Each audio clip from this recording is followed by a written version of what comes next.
ઘેટાના ઊનની આડમાં લાવ્યા હતા ડ્રગ્સ. ભારતને ડ્રગ્સના ટ્રાન્ઝિટ હબ તરીકે વાપરવાના આંતરરાષ્ટ્રીય ડ્રગ્સ સિન્ડિકેટના એક મોટા ષડયંત્રનો નાર્કોટિક્સ કંટ્રોલ બ્યુરોએ મુન્દ્રાથી પર્દાફાશ કર્યો. દેશના ઇતિહાસમાં પહેલીવાર જિહાદી ડ્રગ તરીકે કુખ્યાત કેપ્ટાગોનનો જંગી જથ્થો ઝડપાયો છે. ઓપરેશન રેજપિલ હેઠળ એનસીબીએ નવી દિલ્હી અને ગુજરાતના મુન્દ્રા પોર્ટ પરથી કુલ 182 કરોડ રૂપિયાની કિંમતનો 227.7 કિલો કેપ્ટાગોન ડ્રગ્સ જપ્ત કરીને આંતરરાષ્ટ્રીય નેટવર્કની કમર તોડી નાખી છે.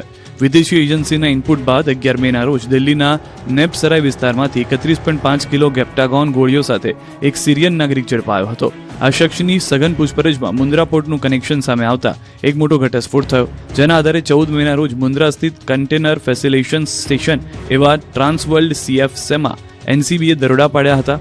અહીં સિરિયાથી ઘેટાના ઊનની આડમાં આયાત કરેલા એક કન્ટેનરની ઝીણવટભરી તપાસ કરતા તેમાંથી 3 બેગ મળી આવી, જેમાં 196.2 કિલો કેપ્ટાગોન પાવડર છુપાવેલો હતો.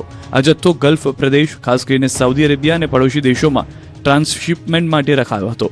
દિલ્હીથી પકડાયેલો મુખ્ય સૂત્રધાર સિરિયન નાગરિક વર્ષ 2024ના રોજ ટુરિસ્ટ વિઝા પર ભારત આવ્યો. જાન્યુઆરી 2025ના રોજ તેના વિઝા પૂરા થઈ ગયા હોવા છતાં તે ગેરકાયદેસર રીતે ભાડાના મકાનમાં રોકાઈને સિરિયાથી મુન્દ્રા વાયા સાઉદી અરેબિયાનું આખું નેટવર્ક ઓપરેટ કરી રહ્યો હતો. દિલ્હીમાં તેણે કમર્શિયલ રોટલી વણવાના મશીનમાં ડ્રગ્સ સંતાડ્યું હતું. કેન્દ્રીય ગૃહમંત્રી અમિત શાહે સોશિયલ મીડિયા પર આ અંગે એનસીબીને અભિનંદન પાઠવ્યા. તેમણે જણાવ્યું કે મોદી સરકાર ડ્રગ્સ મુક્ત ભારત માટે સંકલ્પબદ્ધ છે. મધ્ય પૂર્વ તરફ મોકલવામાં આવનાર ડ્રગના કન્સાઇનમેન્ટનો પર્દાફાશ એ ડ્રગ્સ સામે ઝીરો ટોલરન્સનું ઉત્કૃષ્ટ ઉદાહરણ છે. ભારતના ટ્રાન્ઝિટ રૂટનો ઉપયોગ કરતા ડ્રગ્સના 1 ગ્રામ પર કડક કાર્યવાહી કરાશે. અમદાવાદ એરપોર્ટ પર મુસાફરોની સુટકેસ ખોલી અને અંદરથી નીકળ્યો ગાંજો, તો રાજકોટ એરપોર્ટ પરથી 400 કિલો ચાંદી પકડાઈ. અમદાવાદ ઇન્ટરનેશનલ એરપોર્ટ પર AIUએ ડ્રગ્સની હેરાફેરીના વધુ એક રેકેટનો પર્દાફાશ કર્યો છે. બેંકોકથી આવેલા એક પેસેન્જર પાસેથી 6.540 કિલોગ્રામ ગાંજો જપ્ત કરવામાં આવ્યો. બાતમીના આધારે બેંકોકથી અમદાવાદ આવેલા રાયપુરના પેસેન્જરને રોક્યો. તેની બેગની તપાસ કરતા ટ્રોલી બેગમાંથી 6 વેક્યુમ સીલ કરેલા પેકેટો મળી આવ્યા. આ પેકેટો ખોલતા તેમાંથી લીલા રંગનો સૂકા છોડ જેવો પદાર્થ મળ્યો. એરપોર્ટ પર જ પ્રાથમિક ટેસ્ટ કરવામાં આવતો તે ગાંજો હોવાનું સ્પષ્ટ થયું. 6.540 કિલો ગાંજો જપ્ત કર્યો. મુસાફરની પહેલી જ વિદેશી યાત્રામાં મોટી કમાણીની લાલચ ભારે પડી.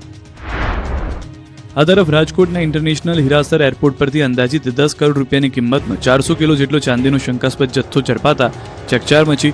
મુંબઈથી રાજકોટ આવી રહેલી એર ઇન્ડિયાની ફ્લાઇટના કાર્ગોમાં આવેલા સામાનની તપાસ દરમિયાન આ જથ્થો ઝડપાયો હતો. તપાસ દરમિયાન વારાણસીની એક પેઢી દ્વારા રાજકોટની પેઢીને મોકલવામાં આવેલા ચાંદીનો જથ્થો શંકાસ્પદ જણાતા તેને કબજે કરવામાં આવ્યો.